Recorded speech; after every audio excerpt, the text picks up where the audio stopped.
Hello students, आज हम लोग मैथमेटिक्स टॉपिक में टॉपिक हमारा क्या रहेगा? अर्थमेटिक ऑपरेशंस वी बॉडमास की थ्योरी। ठीक है, तो हम लोग स्टार्ट करते हैं आज की थ्योरी का फर्स्ट पार्ट। देखिए, सिंप्लीफिकेशन और जो वी बॉडमास में हमें जो भी कॉन्सेप्ट मिलते हैं उसमें पैटर्न क्या रह सकता है, कैसे हम लोग को कैलकुलेशन पे काम करना रहेगा, थोड़ा सा हम पहले उस पर डिस्कस करते हैं, फिर हम लोग आगे नेक्स्ट कॉन्सेप्ट पर चलेंगे। ठीक है, तो इसके इंट्रोडक्शन पार्ट में हम क्या कह सकते हैं? These concepts involve estimating or rounding off numbers to make calculation easier or quicker.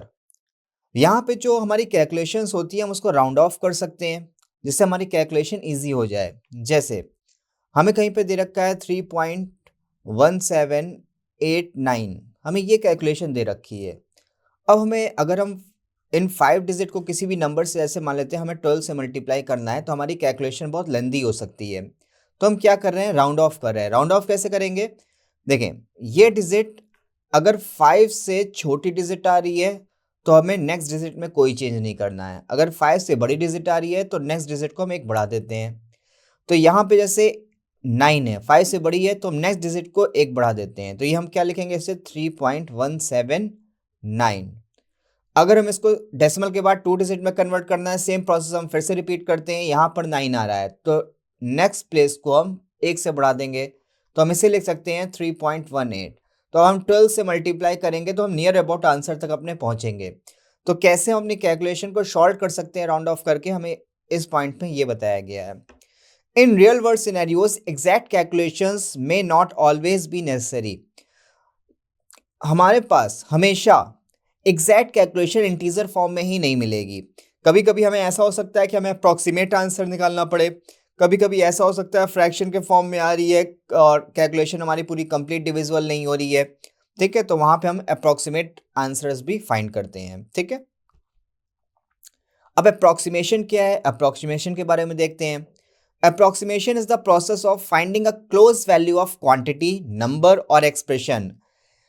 Approximation के थ्रू हम उस नियरेस्ट वैल्यू तक जाते हैं जो हमें सॉल्व करनी है। जैसे हमें लिखा है 1.589। ठीक है, अब देखिए 0.589 किसके नियरेस्ट है? 6 के। तो हम इसको डायरेक्टली 1.6 लिख पा रहे हैं तो हम अपनी कैलकुलेशन को ईजियर वे में सॉल्व कर सकते हैं। तो अप्रॉक्सीमेशन उसी का प्रोसेस है कि हम अप्रॉक्सीमेट वैल्यू तक जाके अपने क्वेश्चन को सॉल्व कर पा रहे हैं विथ और understand compare two is exact value. ठीक है, हमें अपनी जो भी एग्जैक्ट वैल्यू होगी उससे कंपेयर करना है, उसके अकॉर्डिंग हम अप्रॉक्सीमेट वैल्यू पर जाएंगे। ठीक है, अब अप्रॉक्सीमेशन की प्रॉपर्टीज क्या होती है हम उस पर बात करते हैं। राउंडिंग ऑफ नंबर, जो हम लोगों ने सब फर्स्ट उसमें देखा था कि हम कैसे नंबर को शॉर्ट करके उसको नियरेस्ट फॉर्म तक पहुंचाते हैं। एस्टिमेशन, कैसे हम एस्टिमेट करेंगे कि हम इस नंबर के नियरेस्ट हैं तो उसके अकॉर्डिंग हम अपने क्वेश्चन को सॉल्व कर सकते हैं। और डेसिमल अप्रॉक्सीमेशन, डेसिमल में हम कैसे अप्रॉक्सीमेट वैल्यू तक जाएंगे। तो पहला हमारा प्रॉपर्टी क्या है अप्रॉक्सीमेशन की? Rounding off numbers. In approximation we often round off numbers to a certain decimal place और सिग्निफिकेंट फिगर। अप्रॉक्सीमेशन में हम लोग क्या करते हैं? एक डेफिनेट, हमें जैसे कह दिया गया है कि हमें डेसिमल के 2 पॉइंट तक फाइंड करना है, तो हम लोग कैसे डेसिमल के 2 पॉइंट तक राउंड ऑफ करेंगे ये हमें बताया गया है। ठीक है, तो यहाँ पर हम राउंड ऑफ करते हैं क्यों? कैलकुलेशन को हमें अप्रॉक्सीमेट फाइंड करना है, आंसर हमें अप्रॉक्सीमेट बताना है, तो उसके अकॉर्डिंग हमें सॉल्व करना रहेगा। एस्टिमेशन मीन्स हम एस्टिमेट करते हैं। Estimation is a valuable technique in approximation. Estimation approximation में एक महत्वपूर्ण टेक्निक होती है where we use rough calculations to get close approximation values, जहां पर हम रफ कैलकुलेशंस करते हैं अपने अप्रॉक्सीमेट वैल्यू तक पहुंचने के लिए। हम एक आइडिया ले लेते हैं क्या हम इसकी कैलकुलेशन करेंगे तो हम किसके नियरेस्ट पहुंच सकते हैं। जैसे हमारे पास लिखा है 13.1 और हमारे पास लिखा है 14.2। अगर हम नियरेस्ट वैल्यू ले एक एस्टिमेट करें, इसको हम 13 एस्टिमेट कर लें, इसको 14 एस्टिमेट कर लें, इन दोनों का मल्टीप्लाई क्या हो जाएगा? 1। अगर कंसेक्यूटिव नंबर है तो मल्टीप्लिकेशन क्या होगा? स्मॉलर नंबर का स्क्वायर प्लस स्मॉलर नंबर। ठीक है, तो 169 प्लस 13 क्या हो जाएगा? 182। अब हम देख पा रहे हैं ये जो वैल्यूज हैं 13 से कुछ ज्यादा और ये वैल्यूज 14 से कुछ ज्यादा है, तो जो भी हमारी वैल्यू होगी 182 के नियरेस्ट होगी। तो हम ऐसे एस्टिमेट आंसर बता रहे हैं कि हमारा आंसर इसके करीब रहेगा। तीसरा हमारा क्या है, decimal approximation. For example √2 is approximately 1.41। अगर हम √2 की वैल्यू देखें, √2 की वैल्यू क्या होती है 1.414, √3 की वैल्यू क्या होती है 1.732। बट अगर हम डेसिमल के 3 प्लेस तक डिजिट्स लेते हैं तो हमारी कैलकुलेशन थोड़ी सी लंबी हो सकती है, तो हम लोग क्या करते हैं, डेसिमल में भी अप्रोक्सीमेट वैल्यू लेते हैं। मीन्स हमने जैसे डेसिमल के 2 फिगर्स तक ले रहे हैं तो क्या हो जाएगा 1.41, √3 की वैल्यू क्या हो जाएगी 1.73। सिमिलरली जो पाई की वैल्यू हम लेते हैं वो क्या लेते हैं, डेसिमल के 2 प्लेस तक 3.14, जबकि हमें पता है ये पाई की एग्जैक्ट वैल्यू नहीं होती है, क्योंकि पाई हमारा क्या होता है, इरेशनल नंबर, अपरिमेय संख्या। मीन्स ना ही टर्मिनेट होगा ना ही रिकरिंग होगी। टर्मिनेट नहीं हो रहा है मीन्स वो आगे नंबर चलता चला जा रहा है, तो इसके आगे भी हमारा नंबर कोई चलता चला जा रहा होगा, और ना कोई रिकरिंग है तो किसी डिजिट का रिपीटेशन भी नहीं होता है। तो हम लोग केवल कैलकुलेशन पर्पस के लिए डेसिमल के 2 डिजिट तक ले लेते हैं, जिससे हम अप्रोक्सीमेट आंसर फाइंड कर सकें। अब हम चलते हैं, अब सिंप्लीफिकेशन क्या है उस पर हम बात करते हैं। Simplification helps in obtaining concise and clear solutions. Simplification क्या होता है, एक निश्चित और हमारा क्लियर सॉल्यूशन देता है। हमें कोई एक एस्टिमेट देखना है, उसको सॉल्व करना है, और वो हमारा सॉल्यूशन देगा, उसका एक निश्चित सॉल्यूशन जो होगा। Making mathematical operations more efficient and understandable. जो मैथमेटिकल ऑपरेशन करते हैं उससे हमारा और एफिशिएंट वे में सॉल्व हो जाता है, और हमारी अंडरस्टैंडिंग भी अच्छी होती है। ठीक है, अब सिंप्लीफिकेशन की प्रॉपर्टीज क्या उसको हम देख लेते हैं। Order of operations, simplifying fractions, exponent rules, square and cube of numbers. अब हम थोड़ा सा इसको डिटेल में देखते हैं। Order of operations, order of operations का मीन्स जैसे हमें कोई इक्वेशन दे रखी है 1 + 2 × 3 - 5। ठीक है, अब ऑर्डर ऑफ ऑपरेशंस मीन्स हम पहले प्लस यूज कर रहे हैं कि पहले मल्टीप्लाई यूज करें कि पहले माइनस यूज करें, क्योंकि अगर हम इनका ऑर्डर भी चेंज कर देंगे तो हमारे आंसर में मिसमैच होंगे। तो बेसिकली एक ऑर्डर तो हमारा फिक्स होना चाहिए। तो ऑर्डर किस फॉर्म में रहेगा, ऑर्डर के लिए हम लोग फॉलो करते हैं बॉडमास रूल। बॉडमास में बी क्या होता है, बी फॉर होता है ब्रैकेट। ओ क्या होता है, ओ की मीनिंग होती है ऑफ। डी क्या होता है, डी फॉर डिवीजन। एम होता है M for multiplication. A for क्या होता है, ए फॉर होता है एडिशन। और एस फॉर होता है S for subtraction. Generally book में या फिर किसी भी हम बात को कंसीडर कर रहे हैं तो वहां पे हमारा बॉड मास गिवन रहता है, बट एक्चुअल में ये हमारा क्या होता है, एक्चुअल में वी बॉड मास होता है। वी फॉर होता है वैनकुलम। वैनकुलम की मीनिंग होती है बार। जैसे अगर इसी क्वेश्चन में हमने ये लगा दिया इसके ऊपर बार, तो ये क्या है हमारा वैनकुलम। ठीक है, तो जो एग्जैक्ट वो होता है वो हमारा पूरा कंप्लीट क्या होता है, वी बॉड मास। सबसे पहले वैनकुलम को हम सॉल्व करते हैं। अगर क्वेश्चन में वैनकुलम गिवन है तो ठीक है, सबसे पहले वैनकुलम सॉल्व होगा, बट अगर वैनकुलम नहीं गिवन है उसके बाद हम किस पे जाएंगे, ब्रैकेट पे। ठीक है, जैसे ये ब्रैकेट लगा है। ठीक, अगर ब्रैकेट गिवन है तो ठीक है, नहीं गिवन है फिर हम किस पे जाएंगे, ऑफ को सॉल्व करेंगे, और ऑफ की मीनिंग क्या होती है, मल्टीप्लीकेशन। ठीक है, इसके बाद हम डिवीजन को सॉल्व करते हैं, इसके बाद मल्टीप्लिकेशन को, फिर एडिशन को, फिर सब्सट्रैक्शन को। तो ये एक ऑर्डर होता है जिससे हमें फॉलो करना रहता है। जैसे अगर एग्जाम्पल को हम देखें, यहाँ पे हमारे 3 साइन आ रहे हैं, प्लस आ रहा है, मल्टीप्लाई आ रहा है, और माइनस साइन आ रहा है। तो अगर हम इस वैनकुलम को नेग्लेक्ट करें कि ये हमें गिवन नहीं है, हमने कल समझाने के पर्पज से लिखा था, और इस ब्रैकेट को हटा दें, तो हमारा क्वेश्चन क्या है, 1 + 2 × 3 - 5। केवल इतना है हमारा एग्जाम्पल। तो सबसे पहले हम वी बॉड मास के अकॉर्डिंग क्या देखेंगे, वी वैनकुलम गिवन नहीं है। ठीक है, ब्रैकेट गिवन नहीं है, ऑफ गिवन नहीं है, डिवीजन गिवन नहीं है। सबसे पहले क्या गिवन है, मल्टीप्लिकेशन। देखिए सबसे पहले हम मल्टीप्लिकेशन को सॉल्व करेंगे, तो इस पार्ट को हम सबसे पहले सॉल्व करेंगे। ठीक है, तो ये क्या हो जाएगा, 1 + 6 - 5। अब हमारे 2 साइन है, एडिशन और सब्सट्रैक्शन। इन दोनों में पहले क्या आता है, एडिशन आता है। तो अब हम इस पार्ट को सॉल्व करेंगे, तो 1 + 6 क्या हो जाएगा, 7, और 7 - 5 क्या हो जाएगा, 2। ठीक है, अब अगर इसी क्वेश्चन में हम वैनकुलम भी लगा दें और ब्रैकेट भी लगा दें, अब जैसे मान लेते हैं हमारा क्वेश्चन गिवन है 1 + 2 के ऊपर वैनकुलम लगा दिया और इसके ऊपर हमने ब्रैकेट लगा दिया। अब हमें क्वेश्चन सॉल्व करना है, तो सबसे पहले हम क्या सॉल्व करते हैं, सबसे पहले वैनकुलम सॉल्व करेंगे। तो सबसे पहले हमारा ये पार्ट सॉल्व होगा, तो 1 + 2 क्या हो जाएगा 3। अब हमारा क्वेश्चन बचा 3 + 3 - 5, ठीक है। अब वैनकुलम के बाद क्या सॉल्व होता है, ब्रैकेट सॉल्व होता है। तो ब्रैकेट में क्या है 3 - 5, तो ये क्या हो जाएगा -2 और 3 - 2 क्या हो जाएगा 1। तो हम देख पा रहे हैं सेम क्वेश्चन था, बट हमने क्या केवल ऑर्डर चेंज किया है। यहाँ पे वैनकुलम और बार दोनों लगा, ब्रैकेट लगा दिया था, जबकि यहाँ पे वैनकुलम नहीं था, ब्रैकेट नहीं था। तो दोनों ही केस में हमारे आंसर चेंज हो रहे हैं।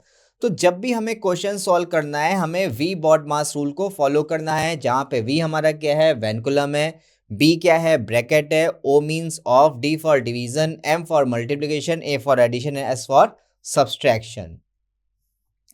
सिंप्लीफाइंग फ्रैक्शंस, सिंप्लीफाइंग फ्रैक्शंस का कॉन्सेप्ट क्या है, reduce fractions to their simplest form by cancelling out common factors in the numerator and denominator. हमें फ्रैक्शन को रिड्यूस करना रहता है उसके सिंपलेस्ट फॉर्म में। जैसे हमें गिवन है 132/22, हमें ये गिवन है। तो ये हमें एक फ्रैक्शन का फॉर्म गिवन है, जहां पे न्यूमरेटर की वैल्यू क्या है 132 और डिनोमिनेटर की वैल्यू क्या है 22, ठीक है। तो हमें इसे सिंपलेस्ट फॉर्म में सॉल्व करना है। तो हम क्या करेंगे, सबसे पहले फैक्टर्स करेंगे। तो 132 के फैक्टर्स क्या होंगे 2 × तो 2 से डिवाइड होगा, 2 × 12 1 67, ठीक है।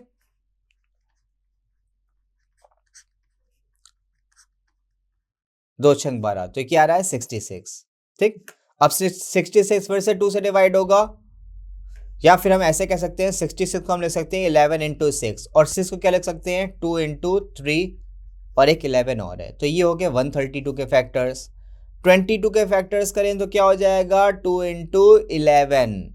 अब हमें इसको सिंपलेस्ट फॉर्म करना है, तो फैक्टर्स देखें 132 के फैक्टर्स 2 × 2 × 3 × 11, 22 के फैक्टर्स 2 × 11, ये कैंसिल। तो सिंपलेस्ट फॉर्म क्या आ गया 2 × 3 और अपॉन में क्या आ गया 1, तो क्या आ जाएगा सिंपलेस्ट फॉर्म 6/1 मीन्स 6। तो हमें फ्रैक्शन को रिड्यूस करना पड़ता है, उनके कॉमन फैक्टर्स जो रहते हैं उससे हम इसके सिंपलेस्ट फॉर्म को फाइंड करते हैं।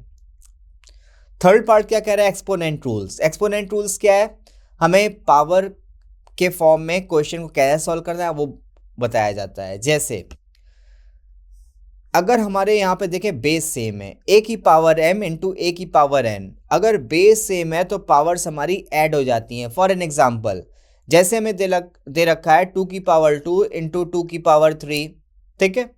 अगर हम इसको पूरा सॉल्व करें तो 2 की पावर 2 क्या होता है 4 और 2 की पावर 3 क्या होता है 8, इसको सॉल्व करेंगे क्या आएगा 32 आएगा। तो यहाँ पर हम इस प्रॉपर्टी को लगा सकते हैं, क्यों, क्योंकि बेस सेम है। देखें यहाँ पे बेस क्या है 2, यहाँ पे भी बेस क्या है 2, तो दोनों ही केस में हमारा बेस इक्वल है। जब भी हमारा बेस इक्वल होता है तो पावर्स ऐड हो जाती हैं, तो बेस इक्वल तो पावर्स ऐड हो जाएंगी, क्या हो जाएगा 2 + 3, तो ये क्या हो जाएगा 2 की पावर 5 और 2 की पावर 5 क्या हो जाएगा 32। तो देखें यहाँ पर हमने सेम बेस के थ्रू पावर्स को ऐड करके सॉल्व किया है, ठीक है। आंसर हमारा सेम आ रहा है, ठीक। अगर a की पावर -m गिवन है, यहाँ पे पावर नेगेटिव में है, तो 1 में जाएंगे तो पावर हमारी पॉजिटिव में कन्वर्ट हो जाएगी, ठीक है। तो इसको भी हम अप्लाई कर सकते हैं। तो ये एक्सपोनेंशियल फॉर्म गिवन है क्वेश्चन को सॉल्व करने के लिए। जैसे लिखा है 2 की पावर -3, तो इसको हम पॉजिटिव वे में कैसे लिख सकते हैं 1/2 की पावर 3। नेक्स्ट कॉन्सेप्ट क्या है, square and cube of numbers.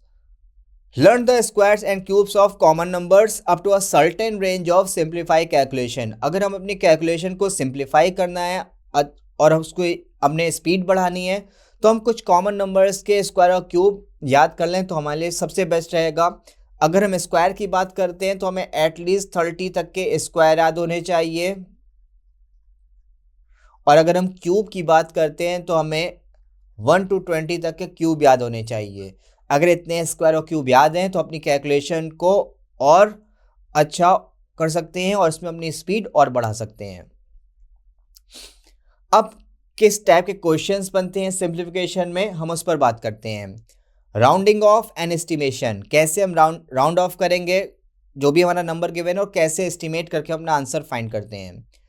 Second क्या है, डेसिमल अप्रॉक्सीमेशन, मींस हम डेसिमल की अप्रॉक्सीमेट वैल्यू तक देख के उसको सॉल्व कर सकते हैं। सिंप्लीफाइंग एक्सप्रेशंस, हम लोग कॉमन फैक्टर से सिंप्लीफाई करके क्वेश्चन को सॉल्व कर सकते हैं। फ्रैक्शन सिंप्लीफिकेशन, फ्रैक्शन के फॉर्म में गिवन है और उसको सिंपलेस्ट फॉर्म में कन्वर्ट कर सकते हैं। परसेंटेज अप्रॉक्सीमेशन, हमें परसेंटेज के फॉर्म में गिवन है, जैसे लिखे गिवन है 25% ऑफ 40। ये हमारा क्वेश्चन देखें, वी बॉड मास का ऑफ भी आ रहा है और ये परसेंटेज का फॉर्म है, ठीक है। तो परसेंटेज के फॉर्म में हमें अप्रॉक्सीमेट वैल्यू फाइंड करनी है, तो इसका नेक्स्ट टाइप बनता है। नेक्स्ट हमारा क्या बन सकता है, अप्रॉक्सीमेट कैलकुलेशंस, मींस एक हमें अप्रॉक्सीमेट रेंजेस तक क्वेश्चन को सॉल्व करना रहेगा। सिंप्लीफिकेशन ऑफ इक्वेशंस, हमें इक्वेशंस गिवन है, इक्वेशन को सॉल्व करना है, इक्वेशन को सिंप्लीफाई करना है। 8 पार्ट क्या कह रहा है, स्क्वायरिंग एंड क्यूबिंग, हम स्क्वायर और क्यूब का फॉर्म यूज करके कैसे क्वेश्चंस को सॉल्व कर सकते हैं, उसको रिड्यूस कर सकते हैं। और नेक्स्ट हमारा क्या है, कन्वर्जन अप्रॉक्सीमेशन, हम कैसे अप्रॉक्सीमेट वैल्यू तक कन्वर्ट करेंगे ये बताया गया है, ठीक है। तो एक बार हम क्वेश्चंस का थोड़ा सा टाइप देख लेते हैं, एक आइडिया ले लेते हैं, उसके बाद हम लोग जब भी एक्सरसाइज करेंगे उसमें क्वेश्चंस का पैटर्न बिल्कुल हम लोग 0 से स्टार्ट करके उसके सारे लेवल कवर करेंगे, ठीक है। तो पहला क्या है, rounding off and estimation, questions where candidates need to round off numbers to a certain decimal place, हमें डेसिमल प्लेस को एक सर्टेन प्लेस तक राउंड ऑफ करना रहेगा, या फिर use estimation techniques to obtain approximate values, या फिर हमें एस्टिमेट करेंगे कि हम किस अप्रॉक्सीमेट वैल्यू तक पहुंच सकते हैं, उसके अकॉर्डिंग हमें अपना आंसर फाइंड करना रहेगा, ठीक है। जैसे approximate the value of √15 to the nearest whole number, हमें √15 की वैल्यू फाइंड करनी है, अप्रॉक्सीमेट वैल्यू फाइंड करनी है। अब हम देखें, अगर हमें √15 की वैल्यू फाइंड करनी है तो हम देखें ये जो 15 है ये किसके किसके स्क्वायर के बीच में आता है, ऐसे कौन से नंबर्स हैं जिनके स्क्वायर के बीच में 15 आएगा।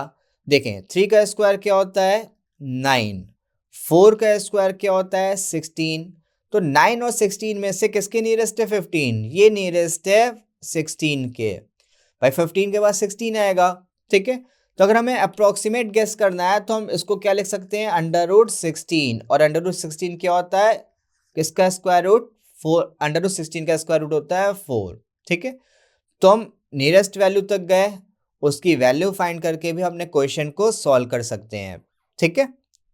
चलें, नेक्स्ट टाइप हमारा क्या है, decimal approximation, problems involving the approximate of square roots, cube roots and other irrational number to a specific decimal value, ठीक है। अगर हमें स्क्वायर रूट के फॉर्म में गिवन है, जैसे हमें क्वेश्चन गिवन है √22, क्यूब रूट के फॉर्म में गिवन है 28, ठीक है, या फिर कोई इरेशनल नंबर हमें गिवन है, जैसे ये भी हमारा एक इरेशनल नंबर है, ये भी इरेशनल नंबर है, तो उसको हमें डेसिमल प्लेस तक सॉल्व करना है, तो या ये हम देखते हैं डेसिमल अप्रॉक्सीमेशन में। जैसे find the approximate value of pi correct to the decimal places, pi की जो एग्जैक्ट वैल्यू अगर हम देखें, पाई की जो वैल्यू होती है डेसिमल के बाद ना ही टर्मिनेट होगी ना ही रिकरिंग होगी, neither terminating nor recurring.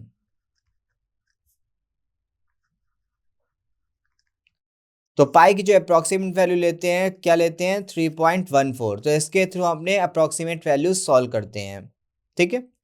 Simplifying expressions, questions requiring candidates to simplify complex mathematical expressions using the BODMAS rule and various algebraic properties, हमें जो भी कॉम्प्लिकेट टाइप के क्वेश्चंस गिवन होंगे हम उसमें वी बॉडमास का रूल अप्लाई करेंगे, अलजेब्रिक एक्सप्रेशंस यूज करेंगे, अलजेब्रिक इक्वेशंस को सॉल्व करेंगे और उसको अपने सिंपलेस्ट फॉर्म में कन्वर्ट करने की कोशिश करेंगे, ठीक है। जैसे हमें एक्सप्रेशन क्या गिवन है 3 + 5 × ये ब्रैकेट के अंदर है, 2 - 4 ये भी ब्रैकेट के अंदर है, +6 - 3, हमने रूल क्या पढ़ रखा है, हमारा रूल होता है वी बॉडमास का, अब देखें क्या इसमें वैनकुलम आ रहा है, वैनकुलम मीन्स बार, बार तो गिवन नहीं है तो ये अप्लाई नहीं होना है। नेक्स्ट क्या है, बी फॉर ब्रैकेट, तो देखें यहाँ पर हमारा ब्रैकेट गिवन है, ये भी ब्रैकेट है, ये भी ब्रैकेट है, तो सबसे पहले हम ब्रैकेट वाले फॉर्म को सॉल्व कर लेते हैं। तो 3 + 5 क्या हो जाएगा 8 इंटू 2 - 4 क्या हो जाएगा, ये आ जाएगा -2, ठीक है, प्लस 6/3। तो अब हमारा क्वेश्चन इस फॉर्म का बचा है, ठीक। अब ब्रैकेट सारे खत्म हो गए, अब हमारा क्या बचा, मल्टीप्लिकेशन बचा और एडिशन बचा, ठीक। अब देखें ओ मीन्स होता है ऑफ, ऑफ तो आ नहीं रहा है इस एक्सप्रेशन में। डी फॉर डिवीजन, डिवीजन देखें डिवीजन भी नहीं आ रहा है, तो अब हम लोग क्या सॉल्व करेंगे, एम फॉर मल्टीप्लिकेशन, ठीक है। तो मल्टीप्लिकेशन देख लेते हैं, 8 इंटू -2, 8 इंटू -2 क्या आ जाएगा -16, और 6/3 क्या हो जाएगा 2 हो जाएगा, तो ये क्या आ जाएगा -14। तो वी बॉड मैथ्स के थ्रू हमने इस एक्सप्रेशन को सिंप्लीफाइड किया है, ठीक है। अब हमारा क्या है next type, fraction simplification, problems involving the reduction of fractions to their simplest form by cancelling common factors. यहाँ पे हमें क्या करना है, कॉमन फैक्टर को हम कैंसिल करेंगे, कॉमन फैक्टर को कैंसिल करके हम अपने फ्रैक्शन को रिड्यूस करेंगे सिंपलेस्ट फॉर्म तक पहुंचने के लिए, ठीक है। जैसे दे रखा है 24 इंटू 36, अगर हम इसको कन्वर्ट करें तो 24 को हम लोग क्या ले सकते हैं 6 इंटू 4, सिमिलरली 36 को क्या ले सकते हैं 6 इंटू 6। तो अगर देखें 6 और 6 कैंसिल हो रहा है, अब बचा 4/6, 4 को अब क्या ले सकते हैं 2 इंटू 2, 6 को क्या ले सकते हैं 2 इंटू 3, फिर से कॉमन फैक्टर कैंसिल, क्या बचा सिंपलेस्ट फॉर्म 2/3। तो ये हमें मिल गया कॉमन फैक्टर को रिड्यूस करके सिंपलेस्ट फॉर्म। हम इसको डायरेक्टली भी सॉल्व कर सकते थे, अगर हम जो सबसे बड़ा फैक्टर होता है उसको हम, सबसे बड़ा फैक्टर कौन सा होता है HCF, HCF हमारा क्या होता है हाईएस्ट कॉमन फैक्टर। अगर हम हाईएस्ट कॉमन फैक्टर निकाल के उसको कैंसिल करेंगे तो हम डायरेक्टली अपने सिंपलेस्ट फॉर्म तक पहुंचेंगे, ठीक है। जैसे 24 और 36, इसका HCF क्या होगा, HCF ऑफ 24 एंड 36, तो इनका HCF होता है 12, ठीक है। तो अगर हम 24 को 12 के मल्टीपल में कन्वर्ट करें तो क्या लिख सकते हैं 12 इंटू 2, 36 को क्या लिख सकते हैं 12 इंटू 3, तो 12 से 12 कैंसिल, तो सिंपलेस्ट फॉर्म क्या मिल गया 2/3। तो देखें दोनों का सिंपलेस्ट फॉर्म 2/3 मिल रहा है। यहाँ पे हमने पहले छोटे फैक्टर्स में डिवाइड किया था, फिर उसको फिर से सब फैक्टर्स में डिवाइड किया है, जबकि यहाँ पर हमने HCF के थ्रू सॉल्व कर रखा है, ठीक है। चलते हैं, हमारा नेक्स्ट क्वेश्चन क्या बन सकता है, type percentage approximation, questions where candidates need to find approximate percentages of numbers without using a calculator, जहां पे हम कैलकुलेटर का बिना यूज करे परसेंटेज की अप्रोक्सीमेट वैल्यू तक हम पहुंच सकते हैं। देखें हमें क्या फाइंड करना है 80 का 15%, ठीक। सबसे पहले यहाँ पे ऑफ गिवन है, ऑफ की मीनिंग क्या होती है, ऑफ मीन्स मल्टीप्लिकेशन, ठीक। तो अगर हम परसेंटेज को फ्रैक्शन में चेंज करें तो फ्रैक्शन में चेंज करने के लिए 100 से डिवाइड करते हैं, तो ये क्या हो जाएगा 15/100। सिंप्लीफाई करें, 15 को लिख सकते हैं 5 इंटू 3, 100 को लिख सकते हैं 5 इंटू 20, 5 से 5 कैंसिल है, क्या आ जाएगा 3/20, ठीक है। तो अगर इसका फ्रैक्शन फॉर्म देखें, ये हमारा आ गया 3/20। ऑफ की मीनिंग क्या होती है मल्टीप्लाई, और 80 की मीनिंग 80 हमारा गिवन है, ये हो जाएगा 80, ठीक है। 20 चौको 80, तो ये क्या आ गया 12, तो ये हमारा आ गया 80 का 15%, या फिर हम इसको नॉर्मल भी सॉल्व कर सकते हैं 80 का 15%, ठीक है। 20 से कैंसिल होगा, 20 चौको 80, 20 पंजे 100, 5 यहीं 15, तो 4 गुणे 3 क्या आ गया 12। तो इसको हम फ्रैक्शन में कन्वर्ट करके भी कर सकते हैं या फिर डायरेक्टली परसेंटेज फॉर्म में भी सॉल्व कर सकते हैं। अब हम लोग चलते हैं नेक्स्ट टाइप पर। नेक्स्ट हमारा टाइप क्या बनता है, approximate calculations, problems requiring candidates to perform calculations involving addition, subtraction, multiplication and division, ठीक है। हमारे पास कुछ ऐसी कैलकुलेशंस आएंगी जहाँ पे हमें एडिशन, सब्सट्रैक्शन, मल्टीप्लाई, डिवीजन सब यूज करना होगा, सबका इन्वॉल्वमेंट होगा और इसके थ्रू हमें अपनी अप्रॉक्सीमेट कैलकुलेशन सॉल्व करनी होगी। जैसे हमें फाइंड क्या करना है, 15 की पावर 1/2 -2। तो अगर हम 15 की पावर 1/2 को लिखें तो क्या लिख सकते हैं, ये है √15, ठीक है, मीन्स इसका स्क्वायर रूट। अब हमें √15 की एग्जैक्ट वैल्यू तो पता नहीं है, तो क्या हम इसकी अप्रॉक्सीमेट वैल्यू फाइंड नहीं कर सकते हैं? तो देखिए √15 किस दो नंबर के स्क्वायर के बीच में आएगा, 3 का स्क्वायर 9, 4 का स्क्वायर 16, तो इन दोनों के बीच में आ रहा है 15। किसके नियरेस्ट है, 16 के, तो इसको हमने लिख लिया 16। तो 16 √16 क्या हो जाएगा, √16 का स्क्वायर रूट होता है 4 और 4 - 2 क्या आ जाएगा, 2। तो इसको हम अप्रॉक्सीमेटली भी सॉल्व कर सकते हैं। नेक्स्ट हमारा टाइप क्या बन सकता है, सिंप्लीफिकेशन ऑफ इक्वेशंस। अब हमें कुछ एल्जेब्रिक इक्वेशंस गिवन होंगी, उसको हमें सॉल्व करके वेरिएबल की वैल्यूज फाइंड करनी होगी, तो ये भी हमारा एक टाइप बन सकता है सिंप्लीफिकेशन में, ठीक है। जैसे ही हमारी एक एल्जेब्रिक इक्वेशन दे रखी है, अब ये जैसे एल्जेब्रिक इक्वेशन गिवन है, एल्जेब्रिक इक्वेशन हमारी किसी भी फॉर्म की हो सकती है। ये तो नॉर्मल लीनियर इक्वेशन है, रेखीय समीकरण है, हमारी क्वाड्रेटिक इक्वेशन भी हो सकती है, द्विघात समीकरण भी हो सकता है, ठीक है। तो वो किसी भी फॉर्म की एल्जेब्रिक इक्वेशन हो सकती है जिसको हमको सॉल्व करके वैल्यूज फाइंड करनी होगी।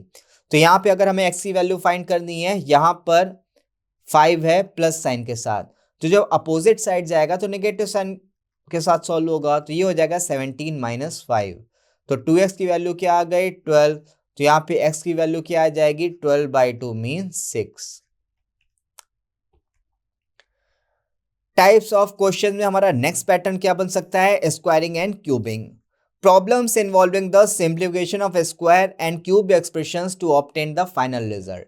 कभी कभी हमें फाइनल रिजल्ट तक पहुंचने के लिए ऐसी प्रॉब्लम्स का सामना करना पड़ेगा जहां पर हमें स्क्वायर का यूज करना पड़ेगा नंबर्स की, और क्यूब का यूज करना पड़ेगा। तो हमें कुछ बेसिक स्क्वायर और क्यूब याद होने चाहिए। जहां तक हम बात करें तो स्क्वायर हमें 1 से 30 तक के लर्न करने रहेंगे, और जबकि अगर हम क्यूब की बात कर रहे हैं, हमें 1 से 20 तक के क्यूब लर्न करने हैं, ठीक है। अभी आगे की क्लास में हम लोग स्क्वायर और क्यूब फाइंड करना भी सीखेंगे कि कैसे हम लोग बिना कॉपी पेन यूज करे नंबर के स्क्वायर भी फाइंड कर सकते हैं और क्यूब भी फाइंड कर सकते हैं, ठीक है। जैसे हमें दे रखा है सिंप्लीफाइंग द एक्सप्रेशन 4x, इसका होल स्क्वायर गिवन है। तो ये होल स्क्वायर है, तो उसको हम कैसे लिख सकते हैं, 4 का स्क्वायर इंटू एक्स का स्क्वायर। तो 4 एक कॉमन नंबर है जिसका स्क्वायर क्या होगा, 16, और एक्स स्क्वायर क्या होता है, 16x स्क्वायर, ठीक है। तो इस फॉर्म में भी हमारे क्वेश्चंस पूछे जा सकते हैं, ठीक। नेक्स्ट पैटर्न हमारा क्या बन सकता है, उस पर बात करते हैं। Conversion approximation, problems requiring candidates to approximate one converting between different units. हमें डिफरेंट यूनिट्स में दे रखा है, उसका कन्वर्जन करके हमें अप्रोक्सीमेट वैल्यू फाइंड करनी है। जैसे 1 मीटर में 100 सेंटीमीटर, यहाँ पे कन्वर्जन चल रहा है, तो कन्वर्जन किसी भी फॉर्म का भी हो सकता है। जैसे यहाँ पे क्या दे रखा है, convert 25 miles to kilometres, approximating the conversion factor as. देखें हमें 25 मील को किलोमीटर में कन्वर्ट करना है, और क्या कह रहा है, अप्रोक्सीमेट वैल्यू गिवन है 1 माइल की 1.6 किलोमीटर। ये इसकी एग्जैक्ट वैल्यू नहीं है, क्या है अप्रोक्सीमेट वैल्यू। तो अप्रोक्सीमेट हम कन्वर्जन कर लेते हैं, तो माइल को किलोमीटर में चेंज करेंगे, क्या करेंगे, 1.6 से मल्टीप्लाई करेंगे। तो 25 को 1.6 से जैसे ही मल्टीप्लाई करेंगे, मील किस में कन्वर्ट हो जाएगा, किलोमीटर में। तो एक बार हम देख लेते हैं कैलकुलेशन, 16 पंजे 80, 8 गया हासिल, 16 दूनी 32 और 8 40। एक डिजिट के बाद डेसिमल है, डेसिमल लगा दिया, तो कितना आ गया, 40 किलोमीटर। तो इस पार्ट में हम इतना ही रखते हैं। नेक्स्ट पार्ट में हम लोग सिंप्लीफिकेशन की एक्सरसाइज के क्वेश्चन सॉल्व करेंगे। यहाँ पर हम लोग ने थ्योरी में बिल्कुल बेसिक देख रखा है, और वहां पर हम लोग सिंप्लीफिकेशन की जब एक्सरसाइज सॉल्व करेंगे तो हम लोग बिल्कुल लोअर लेवल से स्टार्ट करेंगे और हायर लेवल तक जाने की कोशिश करेंगे। तो आज की क्लास में यहीं तक रखते हैं। नेक्स्ट क्लास में हम लोग इसी के आगे कंटिन्यू करेंगे। Thank you.